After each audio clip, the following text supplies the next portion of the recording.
A lot of people are intimidated when it comes to hemming pants, but you have a foot and a stitch probably built right onto your machine, designed to give you a perfect blind hem. So let me show you what that looks like. Here I've got a blind hem foot. What's special about your blind hem foot is that you do have a flange in the center of the foot, and that's designed to go right along the fold of your hem. I'll show you what that looks like. And then there's also a guide in the center of the needle opening that just kind of carries your thread and directs it so that it stitches exactly the right way to become blind. Now, when you're working with a blind hem foot, you should be using a blind hem stitch. And it looks like a straight stitch, and then it has a little bite to the side about every 4 or 5 stitches. When you're stitching a blind hem, the goal on your fabric, and here I've got a hem turned up, so if you can imagine, I've turned up a hem about 1 inch and then folded it back over on itself. So I'm looking at the wrong side of the fabric.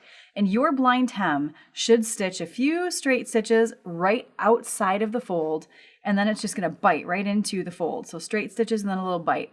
And that's what ends up making it very invisible. I'm going to stitch mine with a bolder thread so that you could see it, but when you're creating yours, you're gonna use a thread that matches so it blends right in. So let's attach the blind hem foot.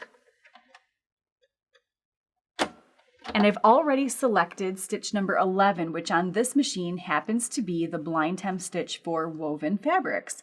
Now we're ready to position our fabric underneath the presser foot. And again, you're working with the wrong side facing up. You've got the raw edge of your hem facing to the right, and here's our fold, and we want to make sure that we position that so that the fold is right up against the flange of the foot, and then I'm going to lower the foot. Now, you do have a couple of adjustments that you can make to a blind hem stitch like this. You really want to make sure that you're barely biting into the folded edge of the fabric. You can verify that by turning the hand wheel toward you just to see where it drops down.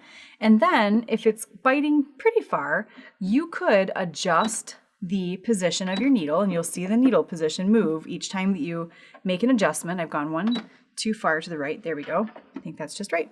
And now you are ready to stitch. And again, you want to make sure that you keep the fold right up against the flange in the foot and stitch a little slowly on this one so that it stays nice and straight.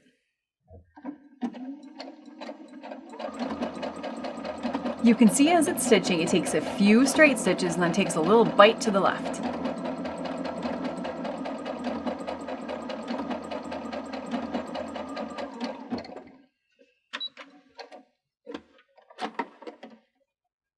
Okay, so here's what it looks like on the back side. I've got that little bite kind of biting into my folded fabric, and then when I open it up, this is what your blind hem should look like. And once again, remember, I used a bold thread so that you could see it, but if you had a thread that was exactly the same color as your fabric, you'll find that it blends right in. So that's what you're looking for with a blind hem. It's actually very easy. Now, you may find that on your machine, you have 2 different types of blind hem stitches. This one is for a woven fabric, but if I switch to stitch number 12 now, in the picture of the stitch, it looks a little bit zigzaggy, and that generally represents a stretch stitch that you can use with stretchier fabric. So here I've got a piece of knit, and when you're working with a stretchy fabric like this, the same principles apply. We're going to fold our hem up about 1 inch or whatever size you want your hem to be, and then fold back over so that you've got a folded edge and your raw edge.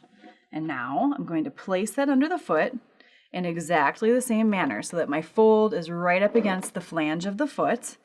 And you could check your stitch width and make sure that it's appropriate. Now remember, when you're working with a thick fabric like this, you want to test your stitch width just a little bit because you may find that it shows a little bit less than what you think because of the thickness of the fabric.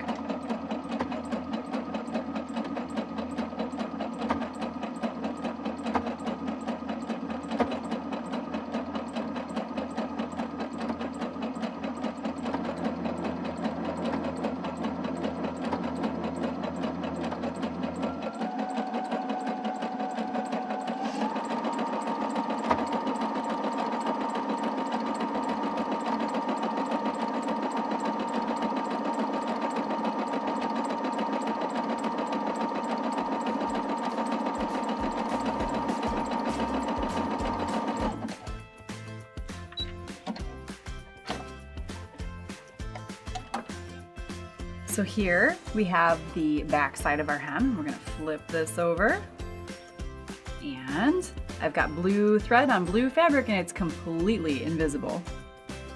So now the next time you need a hem in a pair of pants or a skirt, you've got the tools that you need. Just practice a little bit with a scrap of your fabric, get that stitch width perfect, and you will have a beautiful blind hem. I hope this helps.